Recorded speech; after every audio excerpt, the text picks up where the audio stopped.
제가 1절 말씀 먼저 봉독합니다. 무리가 몰려와서 하나님의 말씀을 들을새 예수는 게네사렛 호숫가에 서서 호숫가에 배 두 척이 있는 것을 보시니 어부들은 배에서 나와서 그물을 씻는지라. 예수께서 한 배에 오르시니 그 배는 시몬의 배라. 육지에서 조금 떼기를 청하시고 앉으사 배에서 무리를 가르치시더니 말씀을 마치시고 시몬에게 이르시되 깊은 데로 가서 그물을 내려 고기를 시몬이 잡으라. 대답하여 이르되 선생님 우리들이 밤이 새도록 수고하였을 때 잡은 것이 없지만은 말씀에 의지하여 내가 그물을 내리이다 하고 그렇게 하니 고기를 잡은 것이 심히 많아 그물이 찢어지는지라. 이에 다른 배에 있는 동무들에게 손짓하여 와서 도와달라 하니 그들이 와서 두 배의 치움에 잠기게 되었더라. 시몬 베드로가 이를 보고 예수의 무릎 아래에 엎드려 이르되 주여 나를 떠나소서 나는 죄인이로소이다 하니 이는 자기 및 자기와 함께 있는 모든 사람이 거기 잡힌 것으로 말미암아 놀라고 세베대의 아들로서 시몬의 동업자인 야고보와 요한도 놀랐음이라. 예수께서 시몬에게 이르시되 무서워하지 말라 이제 후로는 내가 사람을 취하리라 하시니 함께 보십니다. 그들이 베드로를 육지에 대고 모든 것을 버려두고 예수를 따르니라. 아멘. 오늘 본문은 베드로가 예수님의 제자로 부르심을 받는 그런 장면입니다. 게네사렛 호숫가에서 이른 새벽에 베드로가 예수님을 만남으로 예수님의 제자가 되는데 바로 이 게네사렛 호숫가에서 예수님과의 만남이 베드로의 인생을 완전히 바꾸어 놓았습니다. 여러분 그렇습니다. 예수님과 만나는 사람은요, 그 인생이 바뀌게 되는 것입니다.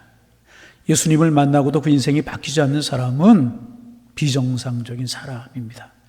예수님을 만남으로 그 인생이 변화되고 축복받은 사람이 하나 둘이 아니지만은 그 중에 베드로가 대표적인 사람이 아닌가, 예수님 만남으로 정말 그 인생이 변화된 사람이 아닌가 하는 생각을 우리가 하게 이제 됩니다.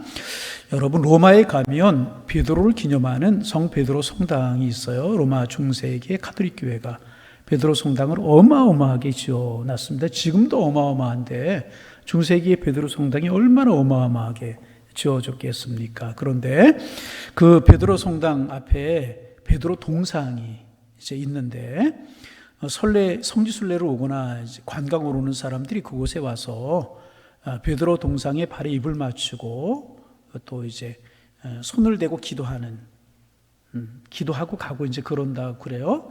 한번 좀 영상 띄워주시겠어요? 저게 베드로 성당의 앞에 있는 베드로 상입니다. 베드로 성당 안에 있는 베드로 상인데 얼마나 많은 사람들이 베드로 성당을 보러 오고 베드로 이제 저 동상 앞에서 베드로의 발에다가 한쪽에 나온 발이 있잖아요. 거기다 입을 맞추고 손을 대고 그래서 이제 발가락이 있는 뚜렷하게 있는 그러한 베드로 상인데 얼마나 대리석으로 저게 만들어졌다고 그래요. 그런데 얼마나 사람들이 손을 댔는지 입을 맞췄는지 발가락이 저렇게 없어졌다.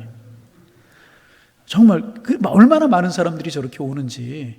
그래서 그 사진 여러분 띄울 수 있는지 모르겠네요. 우리나라 그 대통령 문재인 대통령 내외가 그 바티칸에 가서 저 베드로 성당에 가서 김정숙 여사 문재인 대통령이 캐톨릭 신자잖아요. 그래서 베드로 상에다 손을 얹고 기도하는. 여러분 좀 작게 보이죠? 저기 누구냐 하면 김정수 여사. 또 가서 이제 저렇게 했다고 그래요. 얼마나 많은 사람들이 와서 저렇게 기도하고, 좀 더 자세히 나왔는데요. 저렇게 기도하고 손을 대고 또 입을 맞추고 그런다고 이제 그래요. 그래서 발가락이 더 형체가 없어질 정도로 이렇게 돌이 달았다고 이제 그래요. 됐습니다. 여러분, 베드로가 배운 것이 없고 가진 것이 없는 어부였었잖아요. 이스라엘에 수천 명도 넘는 어부들이 있지 않았겠습니까? 그런데 그가 예수님을 만나서 변화되고 나니까 그렇게 존경받는 베드로가 되었고 그의 이름으로 성당이 지어지고 그렇지 않았습니까? 유럽 사람들이 유태인들을, 이스라엘 사람들을 정말 얼마나 경멸하는지 모릅니다. 유태인이라고. 그런데 그 유럽 사람들이 이 베드로 성당을 찾아서 베드로 그 동상 앞에 가서 베드로의 발에 입을 맞추고 손을 대고 기도해서 그 대리석으로 된 돌이 닳을 정도가 되었다면 얼마나 오랜 세월, 얼마나 많은 사람들이 다녀간 것이겠습니까? 베드로가 정말 그런 베드로가 주님 만남으로 그 인생이 변화되었기 때문에 그 하나님 앞에 영광도 돌렸지만은 변화된 베드로가 그 자신도 이런 축복을 받게 되었다는 것입니다. 그래서 여러분, 하나님 앞에 헌신하고 하나님 앞에 매 몸을 드린다는 것이 이런 의미가 있는 것입니다. 내가 하나님 앞에 내 시간을 드리고 내 물질을 들여서 충성하면 하나님께서도 영광을 받으시지만은 내 자손도 길이길이 후대 이르기까지 하나님 주시는 축복 가운데 거하게 된다는 것입니다. 그래서 여러분, 하나님 앞에 드리는 충성과 헌신, 하나님 앞에 드리는 수고가 그 주님을 위해 당하는 핍박이 여러분 절대로 공짜가 아님을 기억하시기를 바랍니다. 비록 세상에서는 인정을 받지 못하고 높임을 받지 못할지라도 하나님은 그것을 기억하고 계신다는 것입니다. 베드로 보세요. 세상에 있을 때 얼마나 많은 핍박과 고난을 받았습니까? 그래도 예수님의 제자로 따라다닐 때는 그렇지 않았지만 예수님께 십자가에 죽으시고 승천하시고 난 다음에 로마가 기독교를 얼마나 박해했습니까? 그때 베드로가 많은 고난과 핍박을 받았습니다. 그리고 마지막에는 예수님 십자가에 똑바로 달려서 순교하시 돌아가셨는데 내가 어떻게 예수님처럼 똑바로 십자가에 박혀 죽을 수가 있겠느냐? 나를 거꾸로 못 박아달라. 그래서 베드로가 십자가에 거꾸로 못 박혀 죽었다고 전해지지 않습니까? 굉장한 핍박을 받은 것이지 않습니까? 그런데 그 후에 베드로는 존귀한 하나님의 사람이 되었다는 것. 그러므로 사랑하는 성도 여러분, 예수님을 만나 예수님을 진정으로 만나서 그분 앞에 내 삶을 맡기고 그분 안에 살아가는 것 진정한 행복인 줄로 믿으시기를 바랍니다. 무식하고 아는 것이 없었어요. 그물에 딸려오는 고기에 자기의 인생을 걸고 살아가던 베드로 얼마나 흠이 많았습니까? 또 성경을 본 베드로가 얼마나 실수 많이 했습니까? 그러나 주님을 향한 그 마음이 끝까지 변치 않았기에, 주님을 사랑하는 마음, 주님을 헌신하는 마음이 끝까지 변하지 않았기에 이런 축복. 몇 년 전에 우리 교회 교우들 이제 종교교육지를 순례하면서 저 바티칸 갔었거든요. 근데 이제 좀 더 공부를 하고 갔으면 좋을 뻔했는데 그 가이드가 인도하는 대로 따라다니다 보니까 참 아쉬운 것이, 저 베드로 동상이 거기 있었음에도 저 앞에 가보지 못하고 그냥 성당만 보고 온, 베드로 성당만 보고 온 그런 게 좀 아쉽긴 아쉽는데, 얼마나 많은 사람들이 그렇게 했으면 저렇게 되었겠어요? 물론 우리가 하나님을 믿는 것이고 예수님을 믿는 것이지 베드로를 믿는 것은 아니지만은 그 예수님 때문에 베드로가 사람들에게 존귀하게 여김을 받았기에 저렇게 된 것이 아닌가 하는 생각을 하게 되는 것입니다.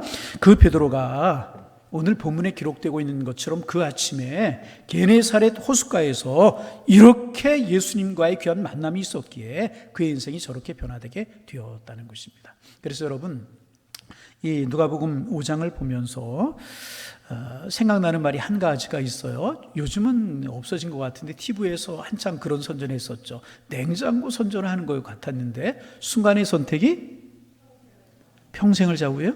아닌 것 같은데 그때는 10년을 좌우한다 그런 것 같아요. 그렇죠? 어느 회사 제품인지는 잊어버렸어요. 그런데 그 문구는 기억이 났어요. 순간의 선택이 10년을 좌우한다 그런 문구가 있었습니다. 냉장고 선전을 하면서 굉장히 많이 나오던 이제 카피라이터라고 이야기를 할 수가 있어요. 순간의 선택이 10년을 좌우한다.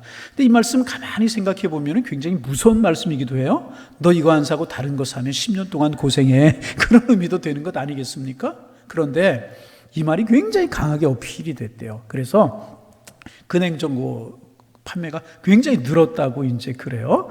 여러분, 냉장고도 잘못 사면 한 5년이나 10년 고생을 하고 냉장고도 잘 사면 10년을 아주 편하게 사용한다. 이제 그런 말입니다. 여러분, 냉장고도 잘 사고 잘못하면 실제로 그런지는 모르겠지만은 여러분, 신앙의 길 한번 생각해 보시기를 바랍니다. 잘못 들어서면 평생 고생을 하잖아요. 여러분, 신앙 믿음 잘못 가졌게 이단에 빠져서 평생을 고생하는 분들이 얼마나 많아요. 죽음 이후의 삶도 보장되지 못하는 사람들이 얼마나 많습니까? 그래서 여러분, 바른 믿음을 가지는 것이 무엇보다 중요합니다. 잘못된 이단에 빠진 사람들 얼마나 많아요. 얼마나. 우리나라만 해도 신천지다. 제가 얼마 전에 누가 보내온 영상을 보았는데 오늘 그 영상 좀 보여드릴까 하다가 조금 너무 자극적인 것 같아서 안 보여드렸는데, 청소년들을 모아놓고 아주 얼마나 많은 청소년들이 모였는지, 그리고 이제 거기에 지도자 되는 사람들이 닥달을 하는데, 청소년들에게 그렇게 심한 말을 해도 될까? 막 욕에 가까운 이야기를 하고요. 막 협박 같은 이야기를 하고 그래요. 그 청소년들이 나중에 어떻게 되겠어요? 이게 잘못 선택한 결과가 그렇다는 거죠. 잘못 만남의 결과가 그렇다는 거죠. 그뿐입니까? 여호와의 증인들, 천부교, 옛날에 박태선이라고 그래가지고 여러분 천부교 전도관이라고 그랬죠. 연세 드신 분들은 기억할 거예요. 다 재산 탕진해가 들어가지고 재산 다 날려버리고 그런 일들이 여러분 얼마나 많습니까? 잘못된 길을, 잘못된 만남을 가져서 잘못된 길을 걸어가는 사람들이 참 많아요. 그런데 여러분, 우리는 하나님 우리를 사랑하셨어요. 우리를 불러주셨어요. 그래서 하나님을 믿는 믿음의 사람이 되고, 하나님을 믿는 믿음의 가정이 되고, 하나님을 믿는 믿음의 길을 걸어갈 수 있다는 것이 여러분 얼마나 축복입니까? 이것 하나만 가져도요 능히 우리는 감사할 수 있어야 된다는 것입니다. 그리고 조암교단에서 한국을 대표할 수 있을 만한 그런 정통교단, 그런 교회에서 우리가 신앙생활하고 하나님 앞에 예배드리는 것에 대해서 여러분이 얼마나 감사한 일인가, 감사할 수 있어야 될 것이라는 것입니다. 여러분, 그래서 하나님의 축복 여러 가지 통로를 통해서 우리에게 오지만은 바른 만남으로부터 오는 것이라. 축복은 바른 만남에서부터 오는 것입니다. 그런가 하면 저주도 잘못된 만남으로부터 오는 것이라는 거예요. 여러분, 인생을 성공한 사람들 보세요. 반드시 좋은 만남이 있었습니다. 실패한 사람들 보세요. 반드시 그 뒤에 좋지 못한 만남이 있었다는 것이죠. 몇 년, 좀 오래된 사건인 것 같아요. 미국에서 말하는 인류대학의 인류학과를 졸업한 사람들에게 설문을 조사했대요. 시간이 오래 지난 다음에 인생을 살아가는 데 있어서 여러분이 대학이 전공한 전공이 몇 프로나 여러분의 인생에 도움이 되었습니까? 그리고 가장 도움이 되었던 것이 무엇입니까? 그런 설문을 했더니 대학이 전공한 것이 아니고요, 바른 만남, 좋은 사람들과의 만남이 내 인생에서 가장 아름다웠고 내 인생의 가장 축복이었다, 내가 인생을 살아가는데 가장 도움이 되었다, 그렇게 대답하는 것이 가장 컸다는, 1위가 되었다는 것입니다. 그러면 여러분, 인생의 축복을 복잡하게 생각할 필요가 없어요. 좋은 사람을 만나면 축복받는 사람이 되는 것이고요, 좋지 못한 사람을 만나면 그 인생이 손해보는 인생이 되게 되는 것이라는 것입니다. 바라기는 여러분의 인생에 하나님께서 복을 주셔서 좋은 만남이 늘 이어지는 그런 축복이 있어지기를 주님의 이름으로 축원합니다. 기도할 때 좋은 사람 만나게 하옵소서, 우리 자녀들에게 좋은 만남이 있게 하옵소서. 이거 빼놓지 말고 기도해야 될 것이고, 그런데 좋은 만남은 또 주님께로부터 말미암는 것이라는 것입니다. 여러분, 좋은 만남 가지셔서 아름다운 인생을 살아가시는 여러분 가지가 다 되실 수 있기를 주님의 이름으로 축복합니다. 오늘 우리가 읽은 누가복음 5장에 나오는 이 베드로와 예수님의 만남은 참 좋은 만남이었습니다.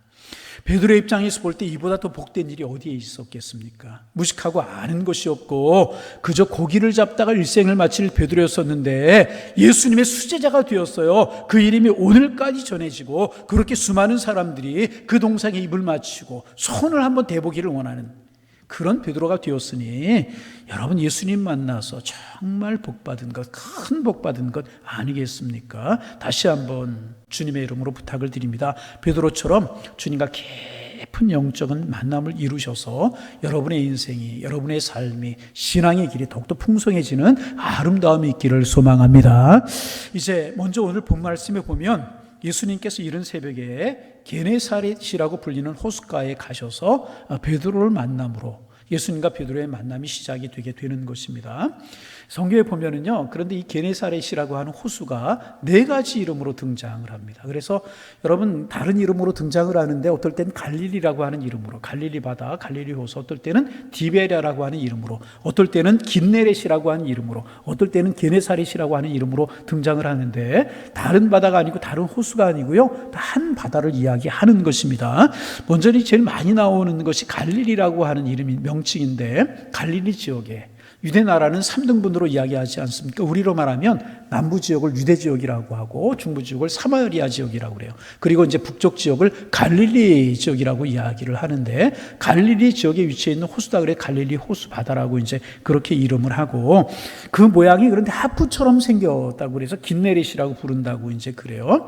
그리고 세 번째는 디베랴 바다, 디베랴 호수라고도 부르기도 하는데, 이 말은 뭐냐면 티베리우스라고 하는 로마의 황제의 이름을 줄인 것입니다. 그런데 어떤 사람이 로마의 아부하기를 좋아하는 사람이 집정관으로 부임을 해오면서 자기를 파송한 로마의 티베리우스에게 아부하기 위해서 갈릴리 바다 주변에 도시를 하나 세우는 거예요. 그리고 그 이름의 명칭을 뭐라고 붙였냐면 티베리우스 그렇게 붙이게 돼서 디베레 호수라고 이제 그렇게 불러지게 된 것입니다. 그리고 경관이 아름답고서 왕의 정원 같다고 해서 게네사릿이라고 그렇게 부르기도 했습니다. 다 같은 호수를 말하는 것입니다. 그리고 이스라엘은 이제 물이 귀한 나라이기 때문에 그들은 이제 언어에 바다와 호수의 표현이 없다고 그래요. 그래서 큰 물이라고 그렇게 표현하고 어떨 때는 바다라고 이야기하고 어떨 때는 호수라고 이야기하는 겁니다. 근데 우리의 개념으로 볼 때는 바다입니까? 호수입니까?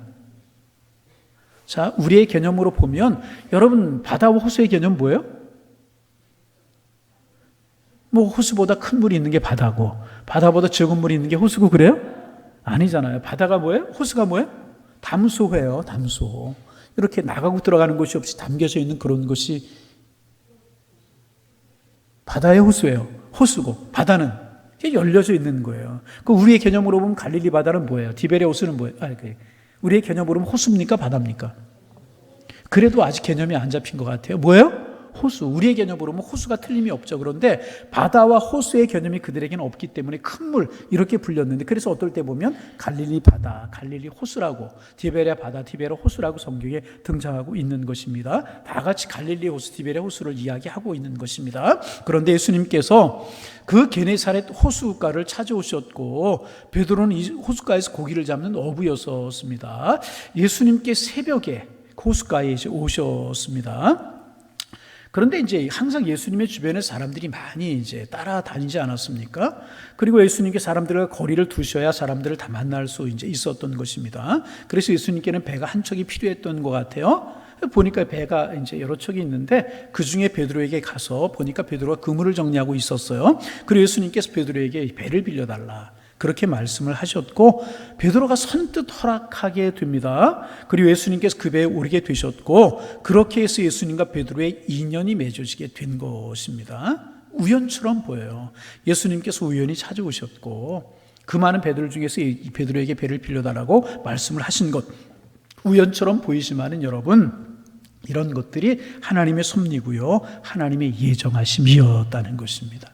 그런데 여러분 오늘 본문에 보면 베드로가 참 잘했어요. 수제자가 되기 합당한 행동을 베드로가 했어요. 그러면 베드로가 어떤 일을 잘했는지 베드로의 모습을 보면서 좀 은혜를 좀 나누기를 원합니다. 베드로가 첫 번째로 잘한 것은요 예수님을 자기의 배에 모셨다는 거예요. 다시 베드로가 잘한 일이 뭐라고요? 예수님을 자기의 배에 모셨다는 거예요. 여러분 성경이 증거하고 있는 것처럼 베드로는 밤새도록 이 갈릴리 호수에서 고기를 잡았어요. 우리말로 호탕이었어요. 꽝이었었어요. 한 마리 잡지 못했습니다. 이 당시 갈릴리 바다는요 낮에는 고기가 잡히지 않았고 밤에만 고기가 잡히는 때였다고 이제 그래요. 그래서 밤에 나가서 밤새도록 고기를 잡았는데 한 마리도 못 잡았어요. 호탕이었었습니다. 그래서 이제 새벽이 되어서 집에 들어가려고 그물을 정리하는 중이었었습니다. 2절 말씀 여러분 한번 보실까요? 2절 말씀 보십니다. 호숫가에 배 두 척이 있는 것을 보시니 어부들은 배에서 나와서 그물을 씻는지라. 자 3절 예수께서 한 배에 오르시니 그 배는 시몬의 배라. 육지에 조금 떼기를 청하시고 앉으사 배에서 무리를 가르치시더니 그렇게 되어 있습니다. 밤새도록 고기를 못 잡은 베드로가 다른 친구들도 그렇게 했듯이 그물을 씻어서 집으로 가려고 하는 중이었었습니다. 그런데 예수님께서 오셔서 배를 빌려달라고 그렇게 말씀을 하신 것입니다. 여러분 한번 물어볼까요? 베드로가 기뻤을까요? 귀찮았을까요? 가만히 한번 생각해 보세요. 베드로가 배를 빌려달라고 할 때 처음 마음이 어땠을까요? 여러분이 베드로였으면 어땠을 것 같아요? 귀찮았을까요? 기뻤을까요? 여러분은 믿음이 굉장히 좋은 것 같아. 저는 굉장히 귀찮았을 것 같아요. 밤새도록 그물을 몇 번 내렸는지 모르지만 수없이 그물을 내지 않았겠습니까? 운동 경기도요 이기는 경기는 어렵지가 않다고 그래요. 아마 고기가 좀 많이 잡혔으면 덜 피곤했을 거예요. 그런데 고기가 한 마리도 못 잡았어요. 그러니 아마 피곤하고 힘들고 탈진이 되지 않았겠습니까? 그랬을 때 와서 배를 빌려달라고 그래요. 그물을 실어야죠. 배 띄워야 되죠. 얼마나 힘들었겠습니까? 아마도 베드로가 귀찮았을 것입니다. 그래서 극도로 신경이 날카로워져 있을지도 모르겠어요. 몸도 마음도 다 지쳐 있었을 것입니다. 그래서 그 마음으로 묶어두었던 배를 다시 띄우기가 여러분 쉬웠겠습니까? 결코 쉽지 않았을 것이라는 것입니다. 귀찮고 싫었을 것이 틀림이 없습니다. 그리고 여러분 뱃사람들은 좀 거칠다고 그렇게 알려지지 않았습니까? 그러니까 노, 안 된다, 배 못 띄웁니다, 그렇게 이야기할 수도 있었고요. 화를 낼 수도 있는 그런 상황이었다는 것입니다. 그렇잖아요. 얼마든지 그럴 수 있었고요. 그래도 누가 이야기하지 못하는, 누가 베드로가 에게 잘못했다고 나무랄 수 있는 그런 상황이 결코 아니었다는, 빨리 집에 들어가서 좀 쉬고 싶은 그런 상황이었다는 것입니다. 그래서 베드로 배 못 들린다 그래도 누가 뭐라고 할 사람이 아무도 없었다는 것입니다. 그런데 왠지 베드로의 마음에는요, 그렇게 하고 싶은 생각이 없었어요. 순종하고 싶은 생각이 들었다는 거예요. 여러분, 그리고 이것이 신앙의 사람이라는 거예요. 내 기분대로 행동하지 않고, 내 생각대로 행동하지 않고, 내가 좋은 대로 행동하지 않는 것, 이것이 신앙의 사람이라는 것입니다. 여러분, 세상에 제일 딱하고 불쌍한 사람이 어떤 사람인지 아십니까? 내버려 두라고, 이대로 살다가 죽겠다고 말하는 사람. 여러분, 그것은 신앙의 사람이 해야 될 말이 결코 아닙니다. 우리 그리스도인들은요, 하나님의 말씀에 의해서 끊임없이 교정되어야 되는 사람이 하나님의 사람. 그러므로 때때로요, 자기의 본능과 싸울 수 있어야 되는 것이에요. 여러분, 베드로의 본능은 뭐였습니까? 빨리 집에 들어가고 싶은 거예요. 귀찮은 거예요. 싫은 거예요. 이때 말하기조차도 힘들지 않았겠습니까? 누가 말 걸으면 짜증이라도 내고 화라도 낼 수 있는 그런 상황이었으면 틀림이 없었을 거예요. 아마 제가 어부가 아니었고 베드로처럼 고기를 안 잡아서 모르지만 베드로의 여러 가지 정황을 생각해 보면 그런 상황이 틀림이 없었다는 거죠. 그러나 베드로는 자기의 본능대로, 자기의 생각대로 하지 않고 주님의 말씀을 따라서 배를 빌려달라고 할 때 그대로 순종했다는 것입니다. 그래서 여러분, 말씀드린 것처럼 하나님의 사람들은요, 본능과 싸울 수 있어야 되는 거예요. 내 본능 끌려가는 대로, 내 생각대로 말하고 내 생각대로 행동하고 그렇게 하는 사람들이 아니라는 것입니다. 요즘 이제 날씨가 갑자기 많이 더워졌어요. 또 가만히 보니까 더울 때가 된 것 같아요. 오늘도 말씀 준비하고 그러는데 굉장히 덥더라고요. 집중이 잘 안 될 정도로 이제 더워요. 그리고 이제 장마가 또 시작이 되는 것 같아서 이제 또 습도 높고 그러니까 짜증도 많고 그럴 때를 우리가 지내고 있습니다. 여러분, 내 본능대로 한다면 여름철에 그것도 수요일에 이 자리에 나와 앉아있을 분들이 얼마나 되겠습니까? 집에서 TV를 보면서 야구 보든가 연속극 보든가 쉬자. 그것이 여러분 내 본능이 요구하는 것 아니겠습니까? 그런데 우리는 그런 본능을 이기고 내 속에서 들려주시는 주님의 음성 응답하여서 이 자리에 우리가 나와 있는 것 아니겠습니까? 여러분, 그렇게 하는 것이잖아요. 여러분, 저도 이제 때때로 가끔 그럴 때가 있어요. 특별히 새벽에 그럴 때가 많은데 오늘 한번 쉬었으면 좋겠다. 이제 뭐가 바쁘고 분주한지 모르지만 밤에 일찍 자지 못하고 늦게 자서 1시, 12시 넘어서 2시 그렇게 잘 때가 있잖아요. 그럼 새벽에 저는 4시만 되면 일어나야 되기 때문에 4시에 일어나서 새벽에 나오려고 하면 오늘 한번 쉬어야지. 이게 본능이잖아요. 본능. 우리 입체의 본능이고 또 피곤하면 그럴 수 있지 않습니까? 그럴 때가 종종 있어요. 아니, 가끔 있어요. 그럴 때 여러분 무슨 생각 하는지 아십니까? 저는 그래요. 아, 예수님 나를 위해 십자가 지셨는데, 나를 위해 그 모진 고난을 당하셨는데, 나를 구원하시기 위해서 십자가를 앞에 놓고 밤새도록 땀방울이 핏방울이 되기까지 기도하셨는데 예수님에게도 본능이 없으셨겠는가? 십자가를 피하고 싶은 본능이 있었는데 나를 구원하시기 위해서 그것과 싸워 이기셨는데, 우리의 신앙의 선배들 이것과 싸워 이겨서 우리를 위해서 기도했기에, 초석을 놓았기에 우리가 이렇게 편안하게 신앙생활을 하게 되는데 그 생각을 하면서 이기고 나오게 되는 것 아니겠습니까? 그리고 그렇게 해서 나오다 보면 무슨 생각이 드냐 하면 잘 나왔다. 왜? 하나님의 은혜가 크고 하나님의 사랑이 크고, 오늘도 찬양팀 얼마나 은혜롭게 찬양 인도하고 우리 체rum이 얼마나 은혜로워요. 우리 체rum이면서 얼마나 은혜가 되는지. 오늘은 찬양도 은혜가 됐지만 요 근래에 인원이 제일 많았어요. 그래서 이 은혜가 되고, 인원이 많다 보니까 찬양도 은혜가 되고, 체rum이 스스로가 좀 아멘 좀 해야 되는데 안 하는데 은혜가 되고, 얼마나 나오면 그렇게 은혜가 되고. 집에서 뒹굴거리고 있으면 죄송합니다. 그런 생각이 들었어요. 야, 집에서 뒹굴거리면 허리만 굵어지게 될 텐데, 그죠? 허리만 굵어지게 될 텐데. 영성이 바닥이 되고, 무엇이 은혜인지 무엇이 은혜가 아닌지 그것도 모르게 될 텐데. 집에 안 있고 밖에 다니다 보면 돈만 쓰게 될 텐데. 그러다 코로나 걸릴지 모르는데 그런 생각하게 되잖아요. 그래서 예배드리는 장소에 은혜 받고 마음도 편안해지고 정든 얼굴도 보니 얼마나 좋고 하나님께 영광이 되니 얼마나 좋은 것인가. 그리고 여러분, 그것이 믿음인 줄로 믿으시기를 바랍니다. 베드로 본능으로 따지면 얼마나 싫었겠어요. 얼마나 싫었겠어요. 피곤해 지쳐요. 그래서 누가 시비를 걸면 주먹이라도 나갈 수 있는 그런 상황이 아니었겠어요? 고기라도 좀 잡았으면 그렇지 않았을 텐데 얼마나 힘들었겠습니까? 신경이 날카로워지고. 그런데 한 번도 본 적이 없는 사람이 와서 그물을, 배를 빌려달라고 그래요. 그물 실어 다 끌어올려 정리하고 있는데 그물 실어야 되고 배 타고 나가요. 누가 좋아하겠습니까? 그러나 베드로는 자기의 본능을 이기고 우리 주님의 말씀에 순종했다는 것입니다. 여러분, 그래서 여러분, 믿음이라고 하는 것은요, 우리 자신을 십자가에 못 박는 것이라. 내 욕심이 십자가에 못 박혀지고 내 감정이 십자가에 못 박혀지고,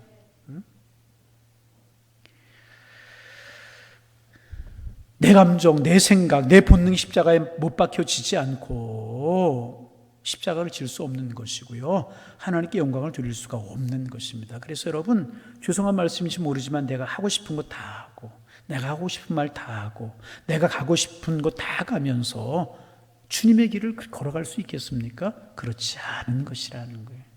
내 본능을 이기고 때로는 내 생각을 이기고 하고 싶은 말도 절제하고, 그게 믿음의 길이고 신앙의 길이지 않습니까? 오늘 베드로의 아름다움이 여기에 있다는 것입니다. 베드로의 훌륭함이 바로 여기에 있는 것입니다. 내키지 않았지만은 그것이 주님의 말씀이었기에 그 마음을 돌려서 그 말씀에 순종했다.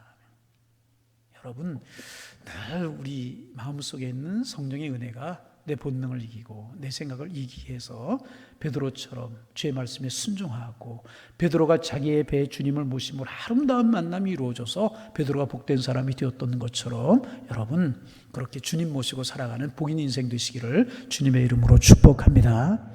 그런데 중요한 사실은 뭐냐 하면, 베드로가 먼저 주님을 찾은 것이 아니라 주님께서 베드로를 찾아오셨다는 것입니다. 베드로를 먼저 찾아오셨다는 거예요. 여러분, 이것이 여러분, 예수님께서 베드로를 찾아오셨다는 이 말씀, 짧은 말씀이지만은 이 모습 속에서 여러분 복음의 진리를 발견할 수 있는 것 아니겠습니까? 여러분, 복음은요, 절대로 우리가 먼저 하나님께 나아가는 것 아니에요. 복음은요, 우리를 찾아오시는 예수님을 우리가 마음의 문을 열고 받아들이는 것이라는 것입니다. 여러분, 이것이 여러분 이 세상 종교와 기독교의 차이인 것입니다. 세상 종교 보세요. 세상 종교는 사람의 아이디어의 산물입니다. 복음은 하나님의 선물인 이유가 여기 있어요. 불교를 보세요. 유교를 보세요. 이슬람교를 보세요. 전부 다 그들이 힘쓰고 애써서요, 그들이 믿는 신에게 나아가는 겁니다. 다른 종교 특별히 이야기할 것 없지만 불교 보세요. 생불, 화신 이런 이야기 많이 쓰잖아요. 그들이 노력해서 부처가 되는 것이고 신이 되는 거예요. 근데 여러분, 우리가 알지만 우리가 아무리 노력한들 죄악된 본성을 가지고 신이 될 수 있고 하나님 앞에 나아갈 수 있습니까? 없는 것입니다. 여러분, 번뇌를 벗어나고 해탈의 경지에 이르고 고행을 하고 수행을 해서 인간이 신의 경지에 나아가는 것입니다. 그러나 여러분, 우리가 아는 것처럼 우리 인간이 스스로 우리를 권할 수 있습니까? 절대로 없어요. 그래서 우리 주님은요, 우리가 스스로 구원할 수 없음을 아시고 예수님을 이 땅에 보내주신 것이라는 거예요. 그래서 우리가 할 일은 무엇인가? 우리의 마음의 문을 열고 내 자아를 죽이고 그 예수님 받아들이면 되는 것이라. 오늘 베드로 보세요. 말씀드린 것처럼 예수님 먼저 찾아오셨잖아요. 그리고 마음의 문을 열고 그 말씀에 순종했을 때 베드로가 아름다운 사람으로 변해될 수 있었잖아요. 여러분, 아브라함 부르시는 것이 그거잖아요. 여러분, 아브라함 왜 부르셨어요? 성경 공부하면서 그 얘기 종종 하죠. 아브라함을 왜 부르셨습니까? 어떤 분들은 아브라함이 믿음이 좋아서 불렀다. 그래요? 아니에요. 믿음이 있어서 아브라함을 부르신 것이 아니에요. 하나님께서 아브라함을 부르셨고요, 아브라함이 그 말씀에 응답해서 따라 나섰더니, 갈 바를 알지 못하고 하나님의 말씀이었기에 따라 나섰더니 아브라함이 믿음의 사람이 된 것이라는 거예요. 그러게 아브라함을 부르신 것은요, 은혜라는 거예요. 여러분, 우리 하나님이 부르신 이유가 똑같잖아요. 여러분, 왜 부르셨어요? 다른 사람보다 똑똑하고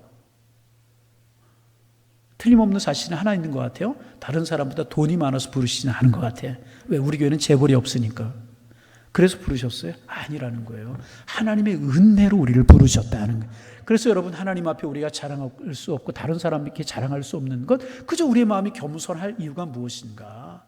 그런 우리를, 베드로 무식하고 배운 것이 없고 그냥 딸려오는 고기에 평생을 걸고 살아가던 사람, 하나님이 찾아오셨고 그를 택하셨고 마음의 문을 열어 응답했을 때 하나님의 사람이 되었고 이렇게 귀한 사람이 되었던 것처럼, 우리도 오늘 나의 나 된 것, 하나님의 자녀가 된 것은 하나님의 은혜인 줄로 믿습니다. 너희가 그 은혜로 인하여 믿음으로 말미암아 구원을 얻었나니 이것이 너희에게서 난 것이 아니요 하나님의 선물이라. 믿으시면 아멘. 베드로를 찾아요. 여러분, 베드로를 무엇 때문에 찾아오셨어요? 그가 잘나서요? 배운 것이 많아서요? 가진 것이 많아 찾아오셨습니까? 아니라는 것입니다. 그러기에 오늘 우리 예수 믿게 된 것, 여기까지 살아오게 된 것 다 하나님의 은혜라고 하는 것입니다. 자랑할 것 없고, 그렇다고 해서 우리가 또 자존심 상하게 할 것도 없고 낙심할 것도 없고, 은혜를 따라 우리의 마음의 문을 열고 부르시는 주님, 찾아오시는 주님 마음의 문을 영접하고 그 주님이 인도하신 대로 우리가 우리의 삶을 드리면 주님 우리를 가장 축복으로 인도하시는 줄로 믿습니다. 그것이 복음이고 은혜라는, 우린 감사할 것뿐이 없고 하나님을 찬양할 것뿐이 없는 것이라는 것입니다. 여러분, 누구나 사람은요 자기보다 좀 나은 사람과 놀고 싶어합니다. 함께하고 싶어요. 나보다 조금 괜찮은 사람들과 함께하고 싶은 본능이 사람들에게는 있어요. 여러분, 그렇잖아요. 그래서 이제 여러분의 자녀들 다 컸든지 하여튼 어리든지 간에 어떤 사람들과 어울리는 것도 원하고 어떤 사람들과 함께하는 것 여러분 원하십니까? 생각도 깊고 공부도 좀 잘하고 집도 좀 여유롭고 배울 것이 있는 아이들과 놀면 부모님들이 마음이 좋은 거예요. 그런데 죄송한 표현이지만 깡패 같은 그런 아이들과 어울리면 아마 마음이 아프고 그렇게 하지 말라고 부모님들이 말할 것입니다. 그거의 부모의 마음 아니겠습니까? 이게 사람의 마음이에요. 누구나 다 그런 마음 가지고 있다는 것입니다. 그런데 여러분, 예수님은 그런 거 구별하지 아니하셨다는 거죠. 예수님이 이 땅에 오셔서 하신 일들을 보세요. 죄인들, 세리들 다 그들의 친구가 되어주셨잖아요. 지금 베드로를 찾아오신 이유가 뭐예요? 그가 잘나거나 자랑거리가 있거나 그래서 찾아오신 것이 아니라는 것입니다. 은혜로 베드로를 찾아오셨고, 은혜로 베드로가 주님을 만나게 되었고, 그 은혜를 체험하게 되었고, 그 예수님의 사랑을 경험하게 되었고, 그 하나님의 은혜를 경험하게 되었을 때 베드로가 예수님의 사람이 되었고 축복의 사람이 되었고 은혜의 사람이 되었다는 것이. 그래서 여러분, 오늘 조금 있고 없고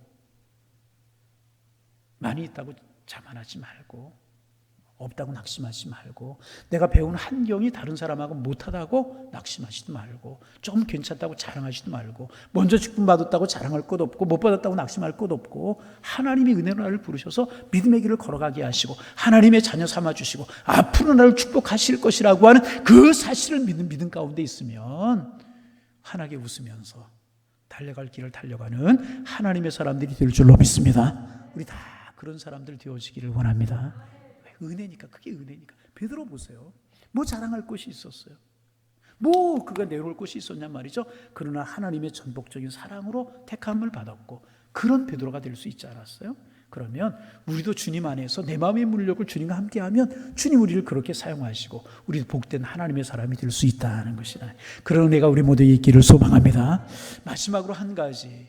그런데 주님 가만히 보면 이 베드로를 만나주시는 사건 속에서 기억할 수 있는 것이 뭔가, 이제 베드로가 그렇게 밤새도록 고기 한 마리 잡지 못했지만 열심히 고기를 잡았던 것 같아요. 다른 여러 가지 모습 속에서 우리가 비춰보면 베드로에게 열심히 있었던 것 같아요. 열심히, 자기의 일에 열심히 밤새도록 베드로가 일을 했잖아요. 그래서 우리 주님이 좋아하시는 사람도 그런 사람이 아닌가. 우리 주님이 새벽녘에 일어나서 기도하셨고 밤새도록 기도하시고 이제 그랬잖아요. 밤새도록 일을 했던 베드로를 찾아오셨다는 이 모습 속에서 그런 생각을 해보게 됩니다. 하나님, 우리 예수님, 하나님 안에, 주님 안에서 부지런한 사람들 좋아하시는 것이 아닌가, 그런 생각을 하게 되는 것입니다. 그 말을 다른 말로 이야기하면 열심히 있는 사람들, 우리 주님 좋아하시고 우리 주님 함께 하시는 것이 아닌가, 그런 생각을 하게 됩니다. 조금 부족해도 좋고요, 실수가 있어도 좋아요. 그러나 부지런한 사람, 열심히 있는 사람을 주님은 들어 사용하는 것이 아닌가. 베드로가 그런 사람. 또 성경을 보니까 대부분 바울이 얼마나 열정이 있었어요. 그뿐입니까? 요셉도 얼마나 열정이 있고요. 다니엘도 얼마나 열정이 있고 다윗도 얼마나 열심히 있는 그런 사람이었습니까? 하나님께 그런 사람들. 부지런했던 사람들. 그래서 여러분, 우리가 말씀을 주면 그런 생각이 들어서 우리가 무엇에 열심을 품을까? 예배하는 일에 열심을 품었으면 좋겠다. 기도하는 일에 열심을 품었으면 좋겠다. 다른 것도 중요하지만 하나님을 섬기고 하나님께서 맡겨주신 내 일을 그 일에 열심을 품을 때 허물도 있고 실수도 있지만 열심히 품고 달려갈 때 허물 있다 실수 있다 이야기하지 아니하시고 우리를 들어서 주님 앞에 귀하게 주님이 사용하시지 않을까. 베드로 보세요. 뭐 자랑할 게 없었잖아요. 그런 한 가지 베드로에게 있었던 것이 뭐였어요? 열심히 있는 사람. 베드로가 얼마나 열심입니까? 여러분, 하나님이 주신 우리의 인생 열심히 살아가기를 바랍니다. 다 열심히 해야죠. 직장생활도 열심히 해야 돼요. 직장도 열심히 해야죠. 그러나 여러분, 기도하는 일, 예배하는 일, 우리 주님 앞에 봉사하는 일 열심히 하시기를 바랍니다. 그래서 이제 목사님 그럴 줄 알았습니다. 그렇게 이야기할지 모르지만은 새벽에도 좀 열심히 나오시고요. 그죠? 금요기도에 좀 나오시고요. 민족적으로 어렵고 코로나 이런 상황으로 어렵고 한국교회가 어렵다고 할 때 하나님의 사람들 깨어 기도해야 되지 않을까. 기도하는 일을 우리가 좀 열심히 해야 되겠다 그런 생각을 하게 됩니다. 열심히 있게 주님 우리의 마음속에 베드로가 자기의 배에 주님을 모셨듯이 우리의 인생의 주님을 주인으로 모시고 부족하지만 실수가 있지만 열심히 우리의 믿음의 길을 달려가면 책임은 누가 져주시는가? 하나님이 책임져 주신다. 이 사실을 믿고 주님 모시고 열심히 우리 인생을 달려가는 하나님의 사람들 되셔서 베드로처럼 복된 인생이 되고 하나님이 축복하시는 아름다운 인생을 살아갈 수 있는 우리 양일의 권속들이 다 되실 수 있기를 주님의 이름으로 축원합니다. 기도하겠습니다. 하나님 아버지, 베드로와 예수님 만나는 장면을 통해서 참 만남이 소중하다는 사실을 다시금 마음속에 새기게 하시니 고맙습니다. 좋은 만남을 저희들이 허락하여 주옵소서. 만남 중에서 가장 소중한 만남 주님과의 만남인데 우리 주님 만나사오니 베드로처럼 우리의 인생의 주님을 모시고 우리의 인생의 배에 주님을 모시고 열심히 우리의 인생을 살아갈 수 있도록 인도하여 주셔서 베드로처럼 복 있는 인생, 아름다운 인생, 주님이 축복하시는 인생이 될 수 있도록 인도하여 주옵소서. 하나님, 열심히 우리가 주님께서 우리에게 주신 인생을 살아가되 하나님, 자녀 교육하는 일도 열심히고 직장생활도 열심히고 사업도 열심히 해야 되겠지만 무엇보다 기도하고 예배하는 일, 주님께서 나에게 맡겨주신 사명을 감당하는 일에 열심을 품게 도와주셔서 주님이 우리를 책임져 주시는 아름다운 인생을 살아가는 저희들 되게 하여 주옵소서. 예수님의 이름으로 기도하옵나이다. 아멘.